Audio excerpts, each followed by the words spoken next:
स्वादयन्निह सर्वेषाम् त्रय्यन्तार्थम् सुदुर्ग्रहम् स्तोत्रयामास योगीन्द्रः तम् वन्दे यामुनाह्वयम् नमो नमो यामुनाय यामुनाय नमो नमः नमो नमो यामुनाय यामुनाय नमो नमः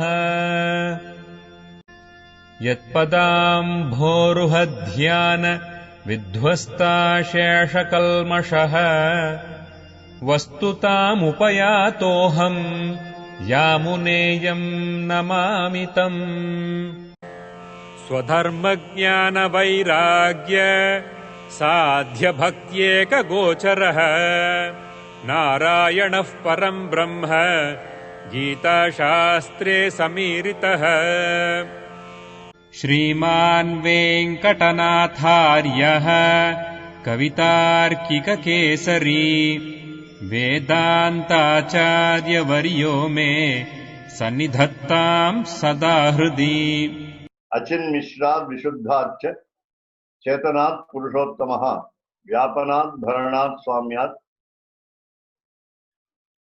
I think I have to we want to say ayaha is to be ayam panchadashoditaha.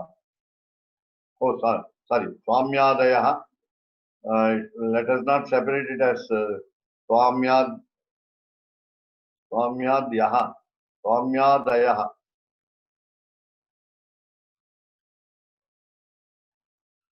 Vyapanat Bharanat Swamyadayaha Panchadashoditaha. In English it's okay.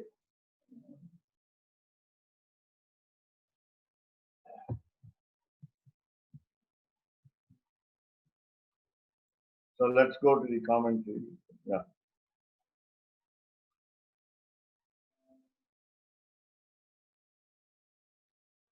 Dayaha, Swamya Dayaha.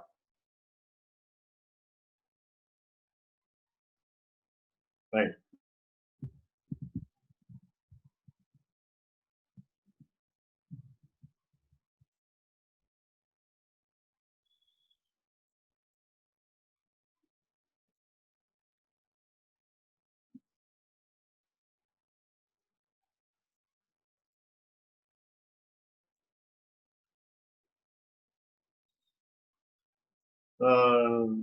So friends, we are going to the 79th paragraph as shown by the screen with the help of Keshavdas Swami, the organizer of this Zoom meeting.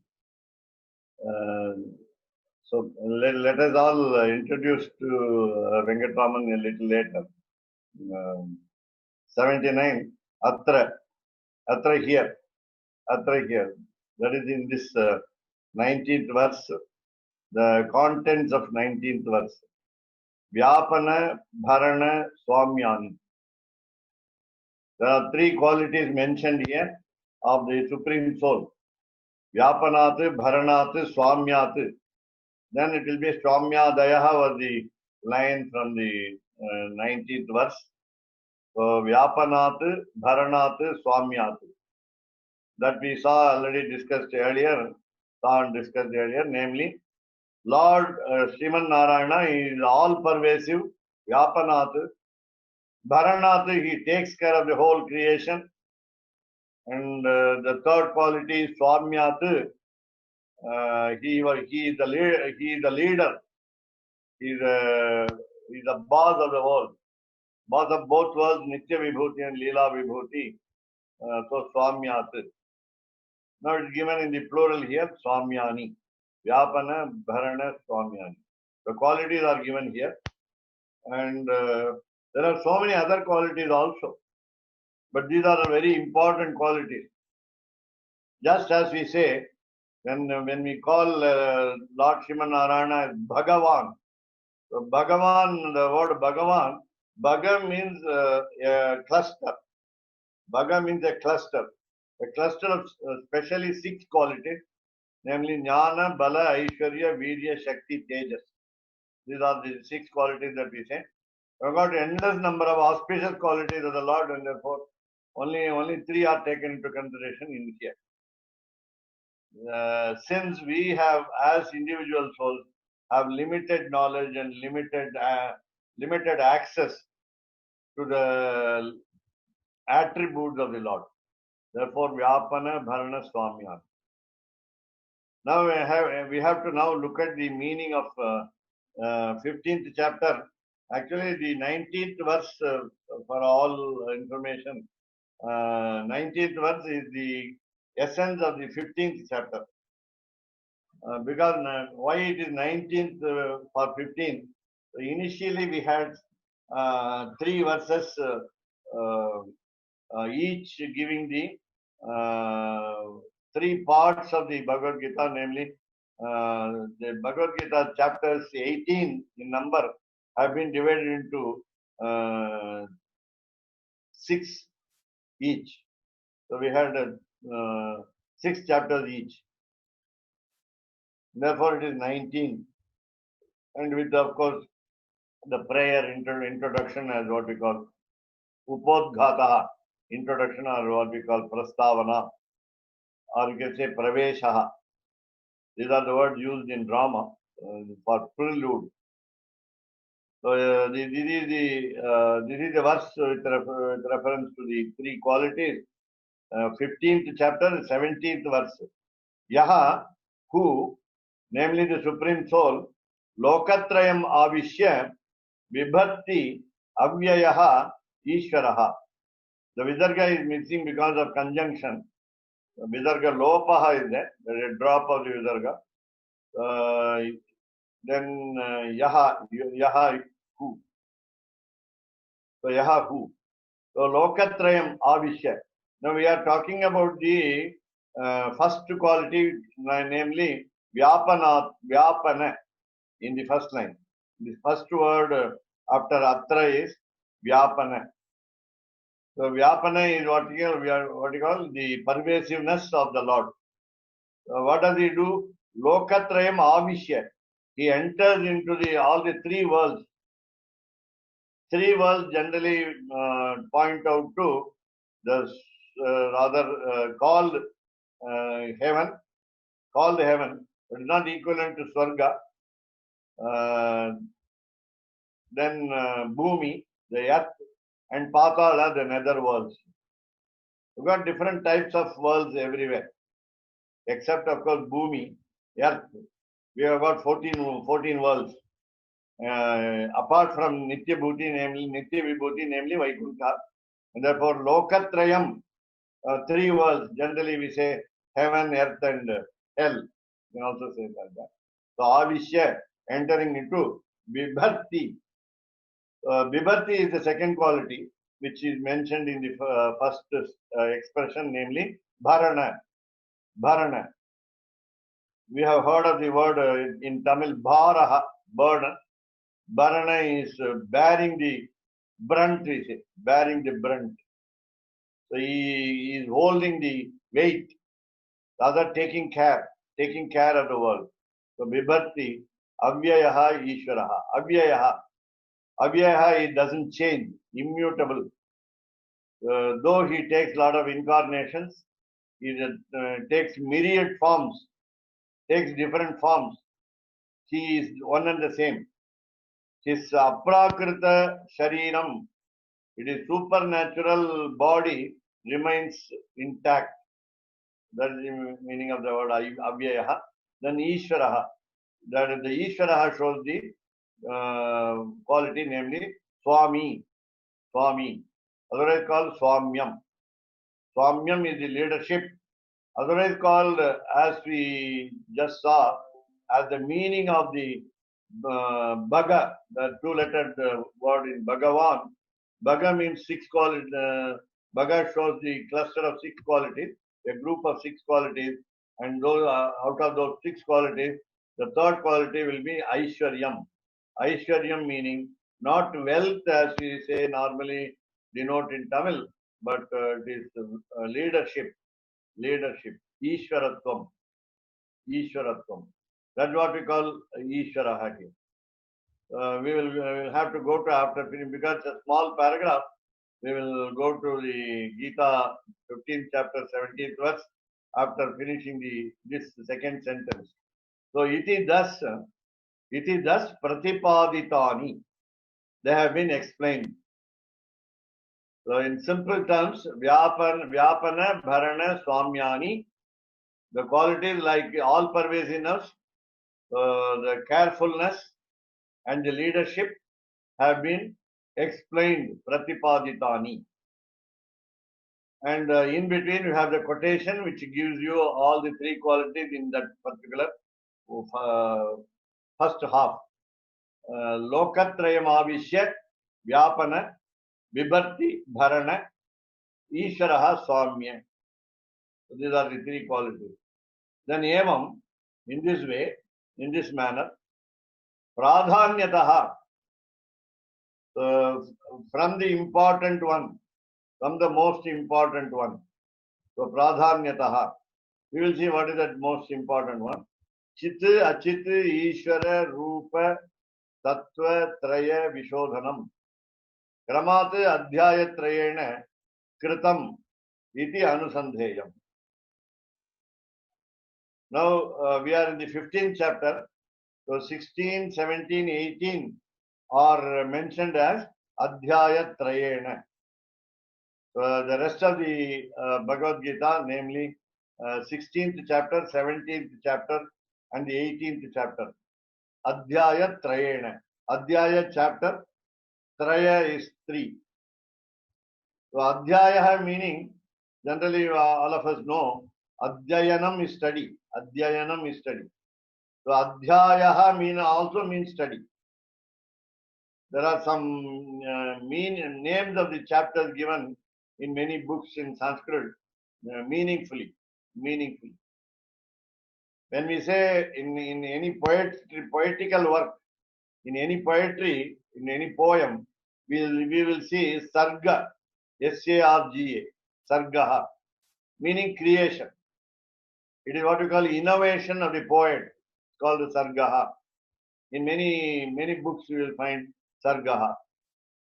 Then again, in the case of Ramayana, the Itihasa, the sarga will be a subdivision under Adhyayaha, Kandaha. In Ramayana, it is Kandaha. So every Kanda, every chapter is called Kandaha. Kandaha meaning node, N-O-D. So there are 7 Kandas of Ramayana. So under the 7 Kandas, you have got so many sargas, sargaha. Then again, some Mahabharata, if you take, the chapter is called Parva. Parva is actually Nakaranta Pullinga Shabdaha. It's called ending in N. It's a masculine gender word. So Parvan. So then it will be called Parva. So there are 18 Parvas in the Mahabharata Itihasa. And therefore they are called Parva. Then you have got subdivision Adhyaya, again subdivision Sarga and so on. So here in Bhagavad Gita there are 18 chapters Adhyaya, and all of us can remember that we have what we call Panchakala Prakriya, 5 times duty, five duties of the day, and the 4th duty will be Swadhyaya, self-study. So there Swa plus Adhyaya, Swa self, Adhyaya study, self-study. After, of course, getting some instructions, advice from the preceptor on some book or other, we will have to revise the lessons, and that revision is called Swadhyaya, and it is very beautifully called in Sanskrit as Simha Avalokanam. Simha Avalokanam. Simha meaning, the lion, Lion, lion. And Avalokanam is a look of the lion. The look of Avalokanam is a look. So how will you see a lion looking? We will find that if any prey or any animal for that matter comes near the lion very boldly, then the lion will not be perturbed. The lion will not be disturbed. The lion will not be afraid of any other animal. And therefore, it will just look behind. Look behind. Therefore, we have a beautiful word for revision in Sanskrit, namely Simhavalokanam. And that is called Swadhyaya in Panchakala Prakriya, the five times duty of a day. And so now it is Trayena by the 3 chapters. What is mentioned in these 3 chapters? So Vishodhanam analysis. Vishodhanam is analysis, or rather good research. Vishishtam Shodhanam. Shodhanam is not testing. We are not testing the Bhagavad Gita, the words of Lord Krishna or words of Arjuna, even the words of Arjuna. But we analyze what is the meaning, inner meaning of the words of the God, and also we say what is the purpose of the God's words, and then Vishodhanam and Kramat. It is in order. What kind of order that we have we see in the first line also, and also we can say Chitta, Achitta, Ishvara. These are the 3 steps. First we will understand what is Chitta, then second Achitta, then third Ishvara. And what is the relationship among these 3? So we will understand the principles, Krama Tattva. So Tattva Traya, again there are 3 principles. And then we will go one by one, Kramat. So in order, in succession, from Pradhanyataha. From Pradhanyataha, Pradhanyam is only Lord. Please remember, Sarvam Vasudevaha. All belong to Vasudeva. Therefore, Pradhanyam is generally meaning very important, most important, and that is Lord. So from the Lord's view, meaning Pradhanyataha means from the view of the Lord. So as soon as we become Nitya Suris in the Vaikuntha, we all have what we call all knowledge. Also we become Sarvajnaha, all knowing. We become omniscient like the Lord. And therefore we understand what is Chitta, Achitta and Ishvaraha. Even as an ordinary human being, a mortal in this world, then we also try to understand what is Chitta, what is Achitta, and what is Ishvaraha. So then Ishvara Rupa, the form of this Chitta, Chid Rupam, Achid Rupam, and Ishvara Rupam. And these will be 3 principles, Tattva Traya.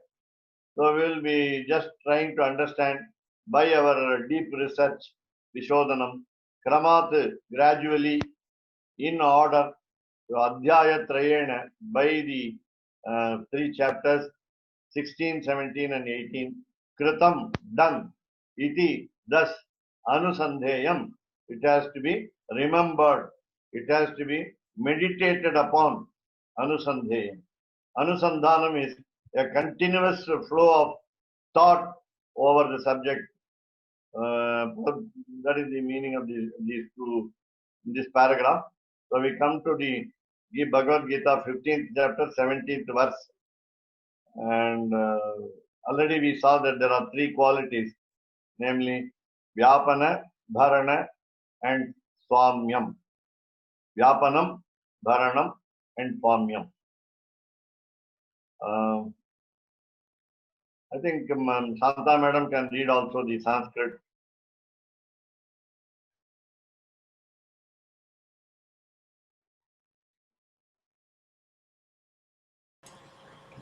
उत्तम पुरुषस्त्व अन्य परमात्मेति उदार्तः यो लोकत्रयम् आविश्य. Can you move it up a little bit? Vibharti Avyayaha Ishvara. Avyaya Ishvaraha. Right. So I request Kesavadas Swami to put it in a different form. Though the English part and the Sanskrit part is okay, but the splitting has to be done for the clear understanding. So in Sanskrit also, in English also, we must put it this way. Uttamaha is okay. Purushastu. Purushastu. It is not TV, it is TU.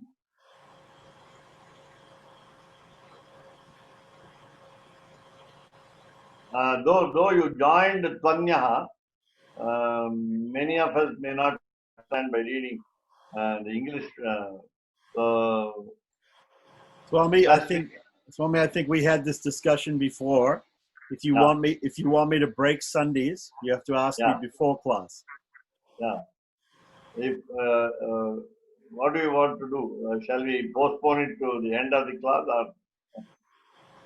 No, I don't want to break the Sunday at all. You can break the Sunday when speaking about it. Right. If you're going to chant it, if somebody's going to chant it, then they should chant it with the Sunday. Okay.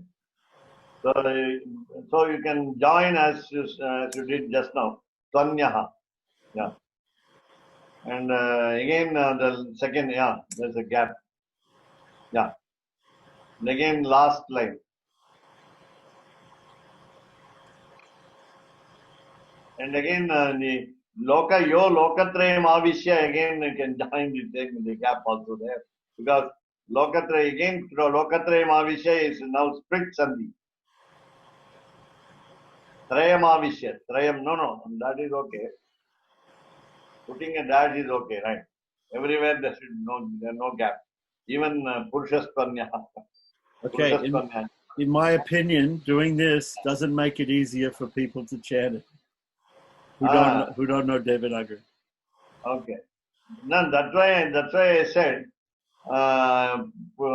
split the sandhis. That will be easier. They can read the words separately. Otherwise, again, this makes us difficult to read. Makes it difficult to read. So Purushastvanyaha should be the same. A continuous sandhi. Purushastvanyaha. Yes. Uttama Purushastvanyaha Paramatma.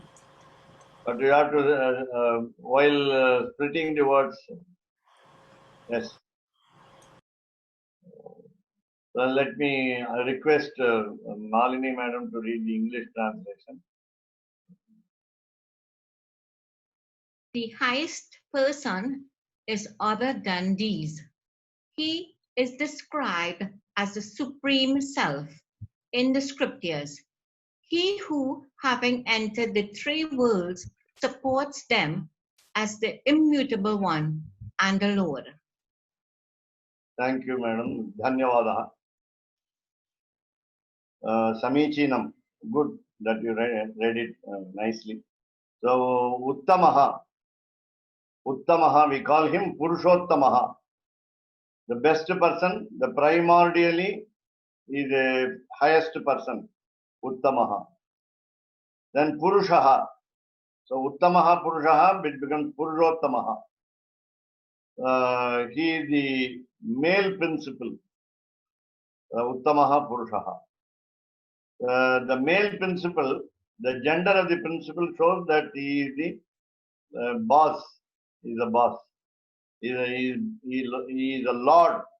Last word is the lord there. Ishvaraha in Sanskrit and lord in English. That is what we call Purushottamaha. Then but Anyaha. He is not one and the same with the creation. He is somebody different. Different in the sense, he is unique. Anyaha meaning generally a third person, stranger, different person, and so on. But how is he different? He is higher than all the other creations like objects or individual souls or everything, and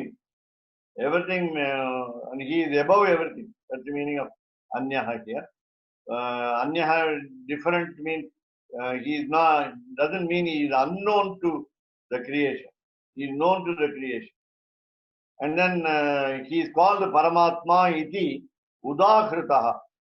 Generally, Udahritaha meaning Udaharanam is example, illustration. But here Udahritaha means quoted, meaning named. So, Paramatma iti Udahritaha. He is called Paramatma. Thus, iti thus Udahritaha. Paramatma iti Udahritaha. Paramatma is a supreme self.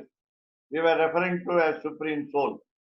In the scriptures is it where it is Udahritaha, where it has been mentioned or described. So it means in scriptures. Why scriptures? Why not we take some other books? The scriptures are the words, the sound coming from the exhaled air of the Lord. Nishvasaha. And therefore that is more important. The scriptures are closely connected with the Lord as the exhaling air of the nostrils of the Lord. And therefore we say, meaning Vedas, okay, Shruti. That is of course different. Everybody knows the scriptures means that the Bhagavad Gita is the scripture for the Hindus, they say. Not exactly Hindus, but Sanatana Dharma members. Bhagavad Gita is the small scripture. It is called Song Celestial in English, and we call it Bhagavad Gita Samhita. It's called Samhita. Bhagavad Gita is called Samhita. Samhita is one portion of the scriptures, and therefore Bhagavad Gita is called Samhita. Every chapter that you find at the end. Upanishatsu. So it is also in a part of the Upanishad. Bhagavad Gita is a part of a Upanishad. Though Bhagavad Gita is initially or generally understood as a part of the Mahabharata, where in Mahabharata, Lord Arjuna has been advised by Lord Krishna. Why I say Lord Arjuna? King Arjuna. King Arjuna was advised by Lord Krishna. Brahma Vidya Upanishad is called. Bhagavad Gita is called Brahma Vidya Upanishad. Bhagavad Gita Su Upanishadsu Brahma Vidyayam Yoga Shastre. These are all three names given to Bhagavad Gita. So this is one of the Upanishads, one of the 108 Upanishads, Bhagavad Gita. The second name given to it is Brahma Vidya Shastram. It is a spiritual science, Brahma Vidya, and also Samhita. Shastram, Yoga Shastram, it's called also Yoga Shastram. So three names are given in the every end of at the end of every chapter we find that these three words. Therefore, Bhagavad Gita is as good as scriptures. And again now Udahritaha meaning scriptures. You can even say within the Bhagavad Gita. It is described as the Supreme Self within the Bhagavad Gita. Of course, it is more than that, namely the four scriptures, Rig, Yajus, Sama, and Atharvan. These four scriptures are mentioned here. So, Paramatma. Then Yaha, Yo, Lokatrayamavishya Bibhatyavyaya Ishvaraha, that we saw in the commentary, quoted by Sri Vedanta Deshika in his Sri Gitartha Sangraha Raksha. And it's very easy to understand here. So the highest person is other than this meaning better than this, higher than this, unique, more unique than this, and so on. All his creations are also unique.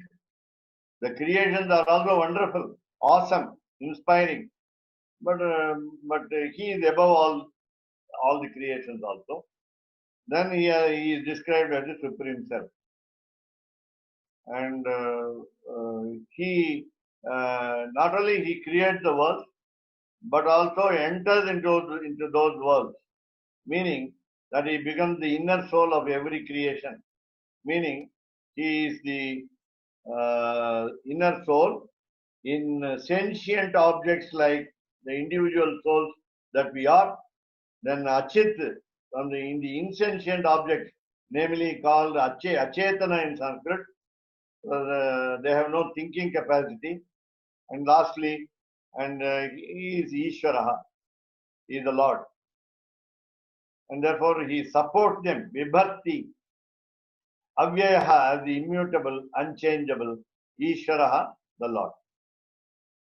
So with this, we come to the completion of the commentary of the 19th verse of the Sri Gitartha Sangraha of Sri Yamunacharya. And therefore, now over to the discussion. And Venkatraman can take part in the discussion, ask questions, seek clarifications, add your comments, and then some people feel that this is a little late hours and disturbs our sleep, and therefore one can choose to remain here as long as you can.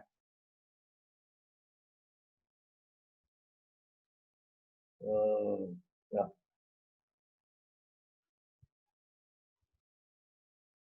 So when anybody wants to discuss, one can unmute and ask questions. Again, I used to say here in this, you can also quote some examples of these principles which we come across in our life here.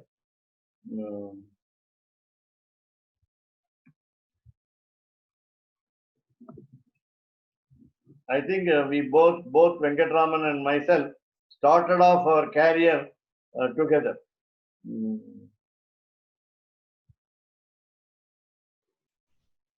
Namaskaram.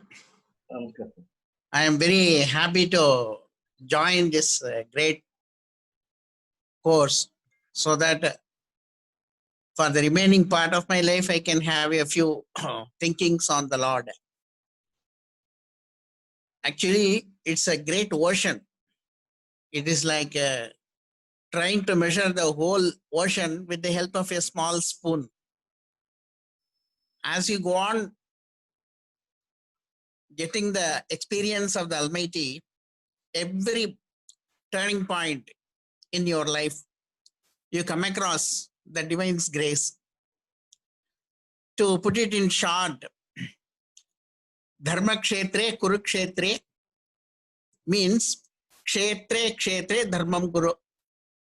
That's all. Wherever you are, you do Dharma. That is the entire meaning of this Bhagavad Gita. The essence of Bhagavad Gita is Dharma Kshetre Kurukshetre defines Kshetre Kshetre Dharmam Kuru. What is Dharma and all other aspects, what is going to be its effect, all these things are under discussions. See the Bhashya made by Shankaracharya on Bhagavad Gita. I used to attend a few sessions and the entire class will be in Sanskrit, and I used to get these lessons from Raghav Shastrigal from Mayiladurai, one of the greatest scholars in India. And I didn't have the opportunity to visit him for more than a month. Later on, when I came to Srirangam, which is our native, so to say, I used to attend classes from Shivaramakrishna Swamigal. He was from Shankarmat at Thiruvanikaval. So I used to attend his classes whenever I come from Arunachal Pradesh on a holiday.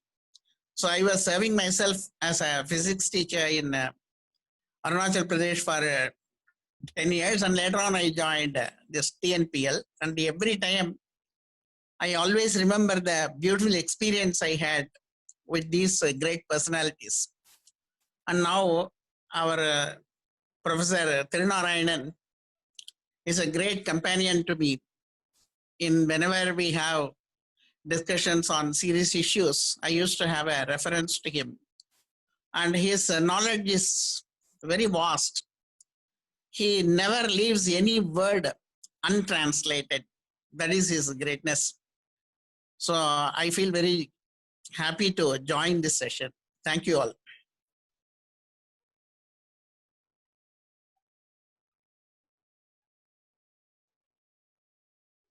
I am moved by the comment of my friend.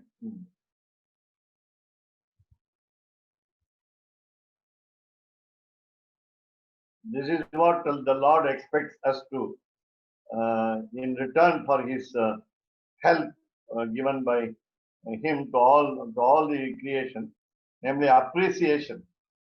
And we have to gain the preeti of the Lord, the affection of the Lord, and therefore we say moksham is equal, exactly congruent, according to physics, congruent to kainkaryam.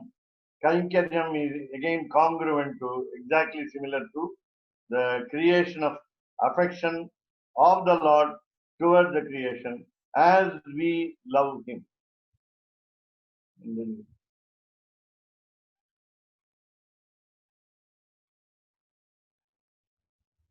So any other participant can take part in discussion. So Swami, I had a question about the last part of the commentary where it says Kramad Adhyaya Trayena. You said this refers to the next three chapters? Yeah. 16, 17, and 18? Right. So right now we're looking at 15, yeah. Right? Mm. And maybe it gives the impression that we are going through 13, 14, and 15. Yeah, I don't know. No, anyway, you can take, that is the beauty in Sanskrit. It also means kritam, done. Done where? Either 16, 17, or 8 and 18, or 13, 14, and 15. Because it is the last six, 13, 14, and 15 has been given. So that means Chitta, Achitta, Ishvara, Rupa, Tattva, Traya, Vishodhanam, the analysis of the deep research into the three principles, namely Chitta and Achitta and Ishvara. I think we have to go to 16, 17, 18 to understand. Yeah, I also agree with you. It's 16, it mentioned it's 16, 17, and 18 because it's not 13, 14. 15, 14, 13, which are the first. There's two sets of three in the last six, 13, 14, 15. But 13, 14, 15 don't seem to be about these issues. But 16, 17, and 18 are summaries of the things that came before. So it seems like you're right when you first said it refers to 16, 17, and 18. Yeah. Okay, and so these tattva trayas, it's going to be repeated. Of course, the Lord already talked about Chid and Ishvara in the rest of the Bhagavad Gita, but it's going to be explained again in 16, 17, and 18.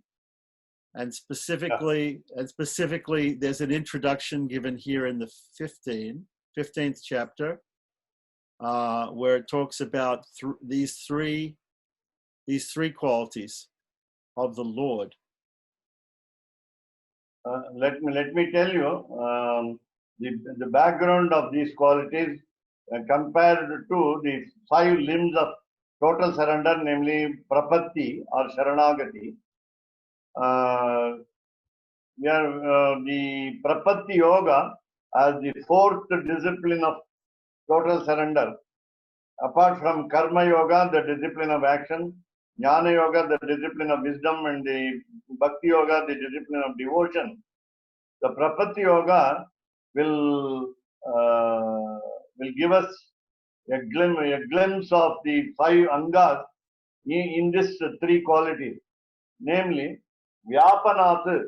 And when you take the first quality, vyapanat, meaning the individual soul is not Vibhu. It cannot remain anywhere at the same time or everywhere at the same time. That is the difference between the individual soul and the supreme soul. The Paramatma. Paramatma, otherwise also called Purushottamaha in the 15th verse, 17th sloka. And therefore, number one is Vyapanat. So that is in comparison, the individual soul is not all pervasive. Now taking the Bharana, taking care of the whole world, we sometimes feel that we are taking care of a limited number of individual souls like family, friends, relatives, and so on. So this again is not true because it is according to Sattvika Tyaga, one can easily understand that this is not our action. We are only instruments of the God, and the God takes care of everything and everyone. So when we show mercy to the living beings, all other living beings, then also he takes mercy and he takes pity, and not it is not we. Therefore, again, Bharanat in that case, though we are instruments in the hands of God, we have some responsibilities also. The responsibilities in the family, responsibility to our good friends, close friends, and responsibility towards the relatives also. And that is, so this is the difference between again, Sattvika Tyaga makes us understand that we are not the doers of the action, and he is the only performer of the action. Then lastly, when we take to what we call Swamyat, the leadership, again, we cannot be leaders, we cannot be the leaders of the whole world, we cannot even have a leadership locally within a small circle of the family also, whereas that shows helplessness, karpanyam or akinchanyam with regard to the swamyam of the Lord. When the Lord is the boss, then that means we are helpless. When somebody is our leader, when somebody is our head of the department, then we cannot act against the boss, nor we can even follow the boss, because the boss has got his own ways of doing things. Therefore, we will not be able to understand the boss so easily. That's the meaning. So understanding of the Supreme Soul also is limited. And of course, as soon as we get into the Nitya Vibhuti, then Vaikuntha, we are supposed to have all types of knowledge. That is past, present, and future also. So that is so when you take these qualities into consideration, three qualities into consideration, we will be comparing the individual souls with the Supreme Soul, and then we will be understanding the limitedness, the limit of the individual soul, whereas is unlimited nature of the Supreme Soul.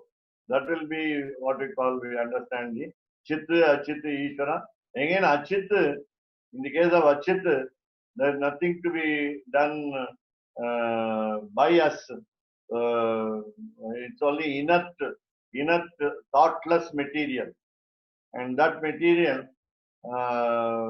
is again used by the Lord. And he is also the inner soul within those insentient objects. Lifeless, is a lifeless object.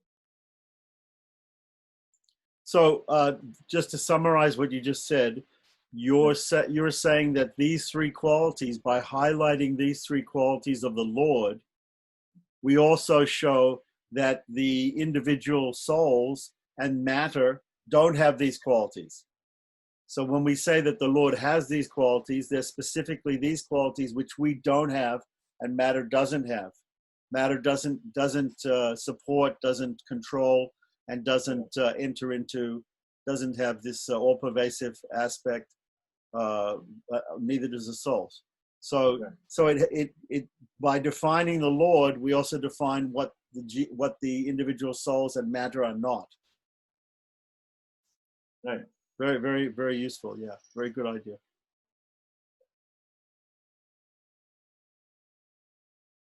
Here itself, we can understand the differences between, among the Chit, Achit, and Ishwar.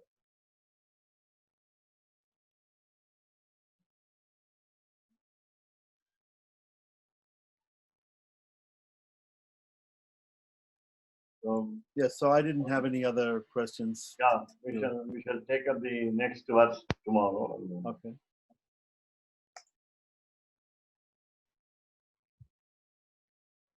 And today, of course, we had a discussion on the three mantras, Ragasya Trayam, namely the Ashtakshara, the 8-syllable spell, then the Dvaya, the 2 sentences, the pair of sentences, and the Charama Shloka. And Charama means final and also wisdom. Charama Shloka is words of wisdom. Among these three, there is a process explained. Number one, in order to understand one's own individual soul, Atma Swarupam, the 8-syllable spell helps. Ashtakshara mantra helps us to identify the individual soul. The self-analysis is possible. In the second Dvayam, so that is one is Atma Swarupam.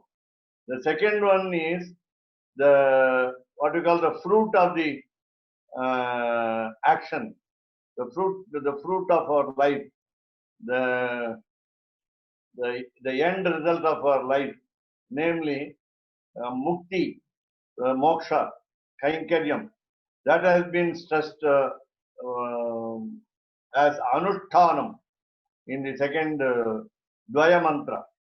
And thirdly, Charama Shloka is what we call Nidanam, meaning Hetu or Karanam or the reason, cause for our total surrender. So our total surrender will be complete in Dvaya mantra. How are we to do the prapatti? Why do we do prapatti? Who orders you to do prapatti? So all these are all involved in Charama Shloka. So without Charama Shloka, we will not be indulging in total surrender. So that is a discussion that evolved today. And we have the prayojanam of all these three. Prayojanam of all these three. So what was said here today was there are so many scriptural sentences, so many mantras in scriptures which tell us so many other things, other ideas. But here, Ashtakshara is the most important because it is available from Atharva Veda. Ashtakshara mantra is coming from Atharva Veda. And it's a practical application of the spell on the highest person, Purushottama. And therefore, out of these three Vyapaka mantras, the Ashtakshara mantra is the most important one because it helps us to understand our own self. That's the beauty of this Ashtakshara mantra. All the other mantras say many things about many other gods also, but they are not important because why are they not important in the sense that they don't give us the comprehensive view of the Supreme Lord. That is the discussion that was there today. So when you're speaking about the Ashtakshara mantra being from the Atharva Veda, What you're talking about is that the Narayana Upanishad, the Astakshara mantra comes from the Narayana Upanishad, and the Narayana Upanishad is attached to is considered an Atharva Veda Upanishad, correct? Right. Right. Correct.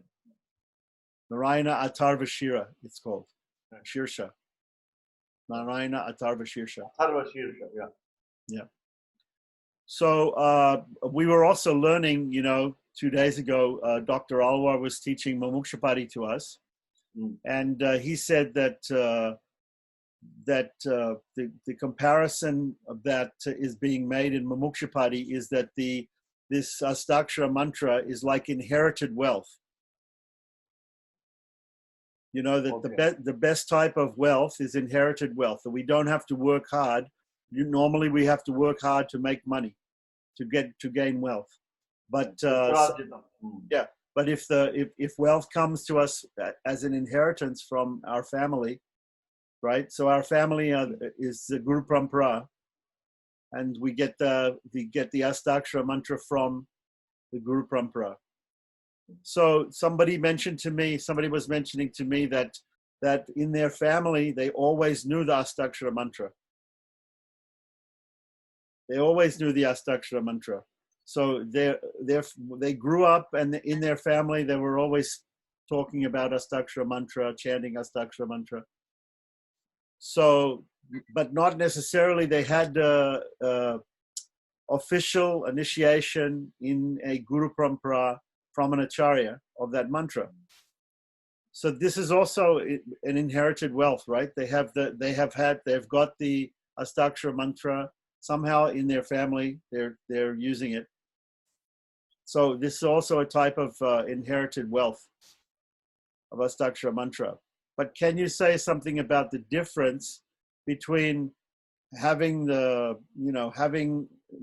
Astakshara mantra as Shistachara from our ancestors and knowing it specifically from an Acharya, in a strict Guru Parampara?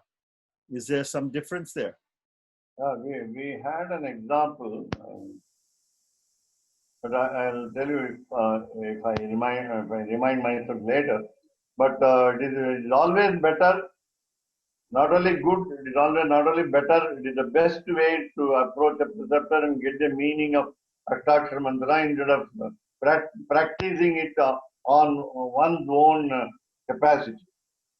Though, as you said, a family is devoted to Astakshara mantra, without a preceptor, it will not be complete. So we have to approach especially important is to get the deep mantrartha, the deep meaning of the mantra from the Acharya, so that we can fully use the mantra correctly, properly.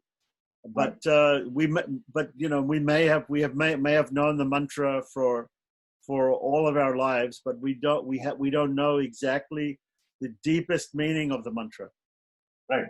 So that is why these Rahasya Trayasara and Mumukshapadi, these Rahasya Granthas, these books on the secret mantras, they're very important because they give the mantrartha. Yeah. Right. So previously, of course, these mantras were always very secret, and nowadays many people know them, but many people don't know the secret esoteric meanings. Right. So I think before many years ago, before Pila Lokacharya and Vedanta Deshika, I think the acharyas were not writing the meanings down. They were only giving the meanings orally to one disciple or few disciples. Sometimes we hear the guru is only giving some esoteric meaning to a good disciple, to the main disciple, or a Shrestha disciple, the best disciple. I mean, to me, the guru should give the meaning to all disciples, isn't it?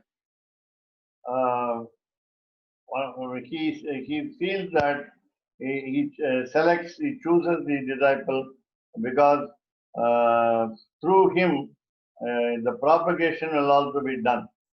And the disciples who do not care about the meaning, as it is said in Bhagavad Gita, unless Arjuna is asked to explain, Krishna says, don't do that. Don't advise anybody. So What I said. you're talking about in the 18th chapter where Krishna says, unless somebody is austere or devoted, right? Right. You should not tell them these secrets. Right. You should not explain this knowledge to them. Generally, when you say something as a secret, everybody will be curious to know the secret. If it is not a secret, if it is not called a secret, then nobody will bother to know. That's the very purpose of talking Ashtakshara as Ragasya. So to make it popular, we call it secret. Yeah. Even in Bhagavad Gita, it said Rajavidya Rajaguhyam. Yeah. It's in the 9th chapter. It says it's a secret. It's also said Guhyat Guhyatamam. Guhyatamam. Yeah. Yeah, secret of secrets. And yet Gita is being published in so many editions, and there's so many commentaries. We can hardly say it is a secret.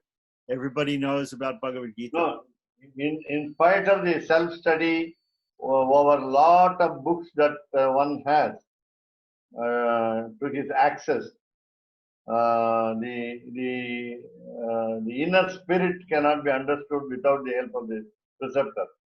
And more than what we study, what we understand, what we listen, the spiritual experience that we have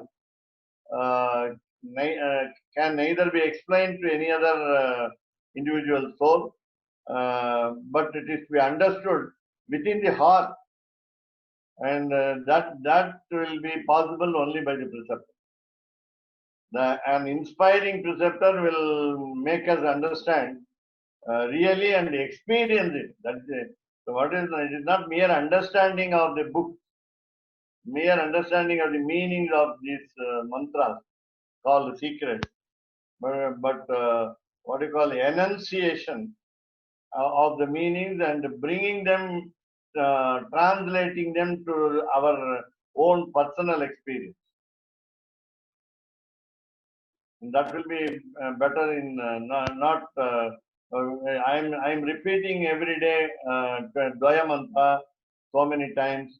I am repeating the Ashtakshara mantra in the japas, Anusthana japa. But how much do I understand?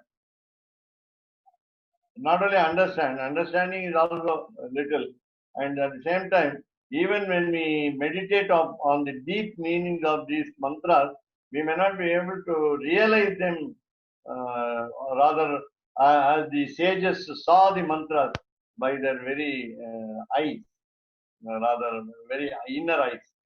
They had the inner vision and saw the mantra. That's why they were called drashtaraha, mantra drashtaraha, seers, sages. And can we become seers? That in that way the process is hastened by the preceptor.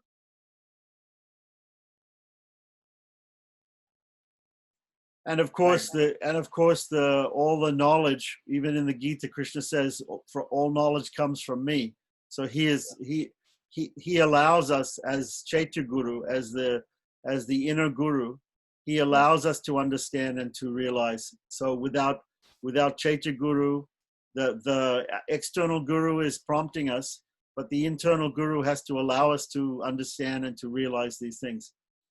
So that's very nice. Also, you were mentioning about whenever you say scriptures, whenever you use the word scriptures, I think you mean the basic scriptures, which means Prasthanatraya, the Upanishads and Bhagavad Gita and Brahma Sutras. And you were talking about Bhagavad Gita is a yoga shastra, and I was thinking it's also called sometimes Gita Upanishad.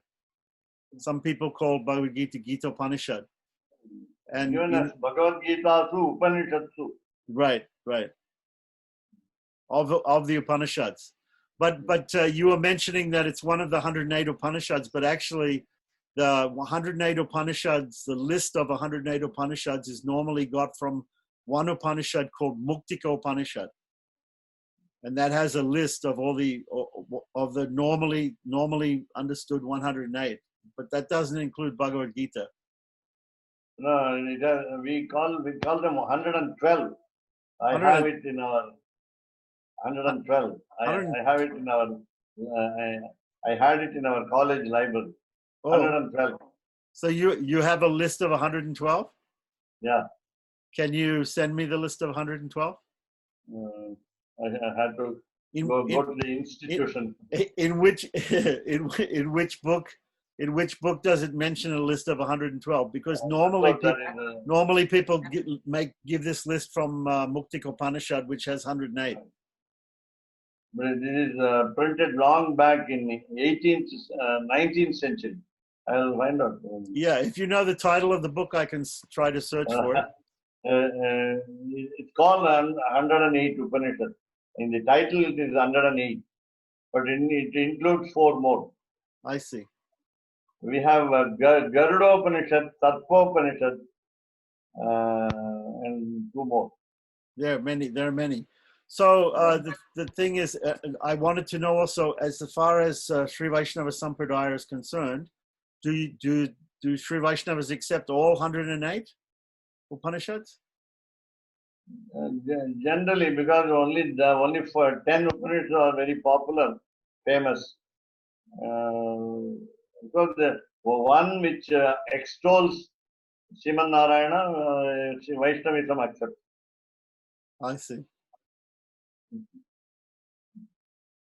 So, in the same way as there are some Puranas which might extol Shiva and might extol Devi, so some Upanishads might also extol Shiva and Devi. Is it? Only we hear of Puranas. We've got Sattvika Puranas, Rajasic and Tamasic praising Puranas. the Lord, then Tamasika Puranas and Rajasika Puranas.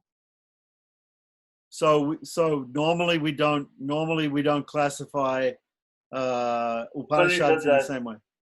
Yeah, Sattvika Upanishads, Rajasika Upanishads, and Tamasika Upanishads. There's Right. nothing called Tamasika Upanishads. No, but we have seen the Adyar library. They published all the Upanishads, and they published them in different groups. So some of them are called Sannyas Upanishads, some of them are called Yoga Upanishads, some of them are called Vaishnava Upanishads, some of them are called Shaiva Upanishads, some of them are called Shakta Upanishads. But we accept only the supremacy of the Lord. So I think there's a commentary though on all 108 Upanishads by Upanishad Brahma Yogin, but this Upanishad Brahma Yogin was an Advaiti. Yeah, must have been an Advaita. So just like the Vedas, also the only commentary on the Vedas fully Sayana. is by Shayana. Yeah. So Shayana is he considered Advaiti? Advaita, yeah. Yeah. So then the Vaishnavas only do commentary on certain parts of the Vedas and certain parts of the Upanishads. Right. Nrsimha Tapani Upanishad has been commented by Vishishtadvaita. By Ranga Ramanuja. Yeah. I have also got a copy. I got a copy of Isavasya Upanishad with a commentary by Vedanta Deshika. Yeah. Right. So, I was also thinking when you were talking about the Bhagavad Gita being like an Upanishad, I was thinking of the Gita Mahatmyam where it says Sarva Upanishado Gavo Dugdha Gopala Nandanaha, that the Upanishads are like cows and Lord Krishna is milking the cows. Yeah. He's getting the nectar. Partho Vatsaha Sudhir Yes. Bhokta Dogdha Gopala Nandanaha. Yeah, Arjuna is like the calf.